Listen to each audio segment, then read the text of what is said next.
I think I'm going to back up one paragraph just so that I know where I'm at. Okay. Zaxus and his paramour darted in, each grabbing an arm. Evanir struggled a bit, and Zaxus's friend whacked him neatly behind an ear. The prince went limp.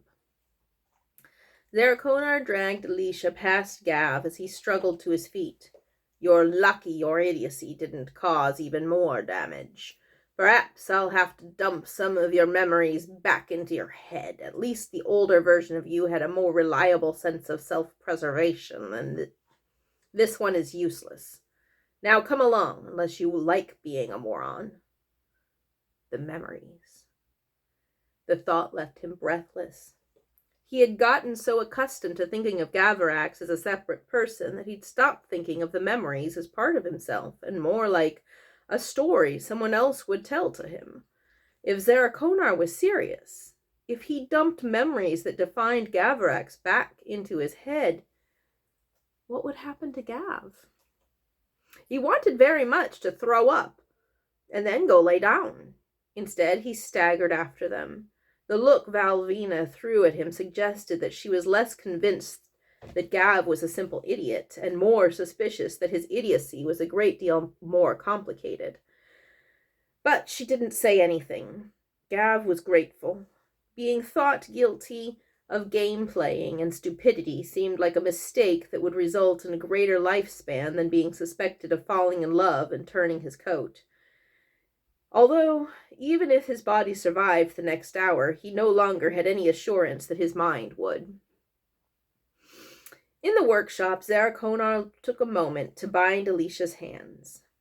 She was shuffling oddly. Gav puzzled over it until she was pulled to the center of the diagram. Zaraconar pushed her down to her knees. She stumbled. As her cloak billowed out, a few moth-eaten tail feathers escaped.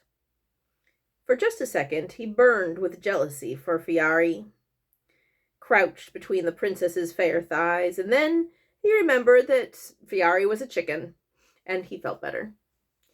He'd lost, he supposed, unless Valvina had lost her nerve, unless he could find a way to disrupt the ceremony. But all three of them would be watching him now more than ever. If he succeeded, they would kill him. If he showed any sign of hesitation, they would kill him.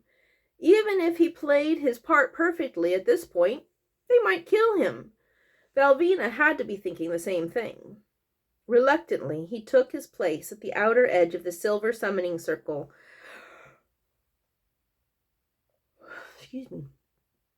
Trying not to bump up against the mirror. They had given him that position because the mirror Stan's feet made it awkward, he was sure.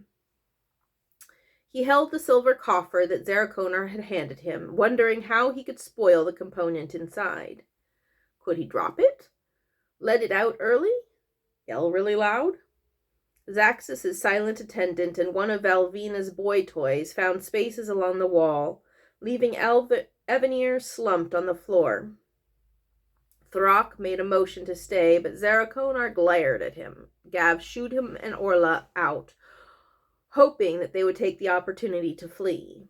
The fewer hostages available, the better. Zaraconar took a firm handful of Alicia's hair. So, begin. Slowly, solemnly, Zaxus raised the crystal decanter that he held. He pulled the stopper and tipped the decanter. Golden liquid poured in a thin stream. As it fell, it shimmered in the air, bursting into fire. The dragon's tears evaporated into smoke before they hit the ground. He poured slowly so the stream twisted with scarlet iridescence, casting a warm light on his face.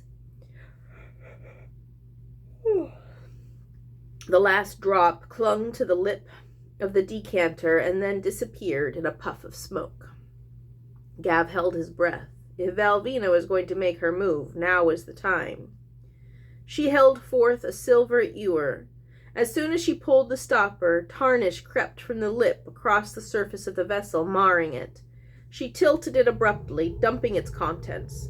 The viscous liquid hit the floor, splattering, and then sizzled its way into the stone. He thought about what she must have had to do to collect the seed and winced. Then he realized that the moment had passed. She had gone through with it. They were committed now, and he was the only one who could stop it. He could throw the coffer of Monk's silence at Zarakonar's head, and follow it up with a fireball. He was certainly to be shielded, but maybe the resulting confusion Alicia could escape, at least for a little while. Hide in the tunnel until the mayor could find Arthino. Alicia's hands were moving, he saw. It wasn't easy with her wrists tied together, but he recognized the motions. It was the beginnings of a fireball. Someone was going to notice. It would take her a minute or two with the lack of experience, a minute or two of increasingly obvious motions. Zarakonar's head was already starting to turn from Valvina and her ewer of demon seed. In a rush, Gav yanked the coffer open. He had expected to have to tilt it over and pour like everyone else. But silence was not golden. It was also not a liquid. It just welled up out of the coffer until Gav felt like his head had been wrapped in wool. Everything was muffled, even the sound of the blood in his ears, which he had not, up until that point, been aware of, disappeared.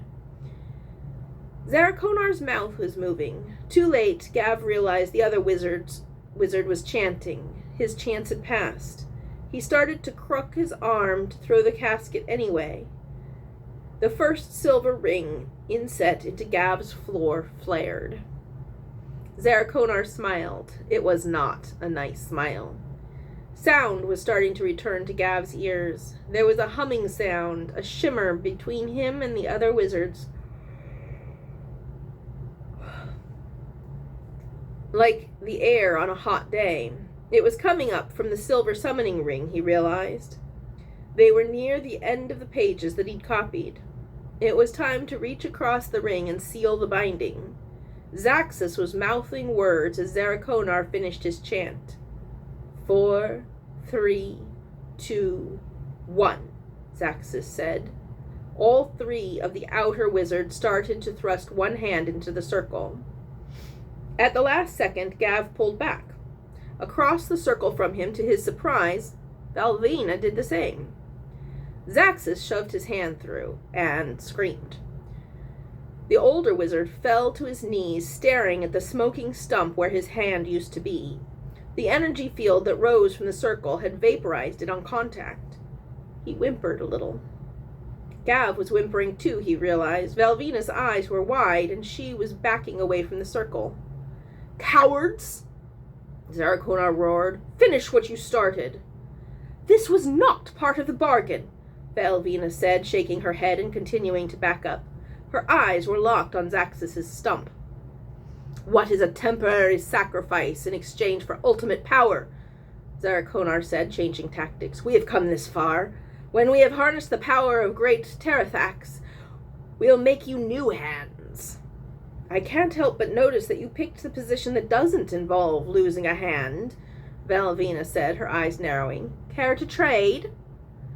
Do you think you can cross the barrier to swap places with me? Zarakonar's lips curled in a sneer. I thought not. Now finish this. I shall, thundered a new voice as the door slammed open. Chapter 18. We are at almost 9 minutes, so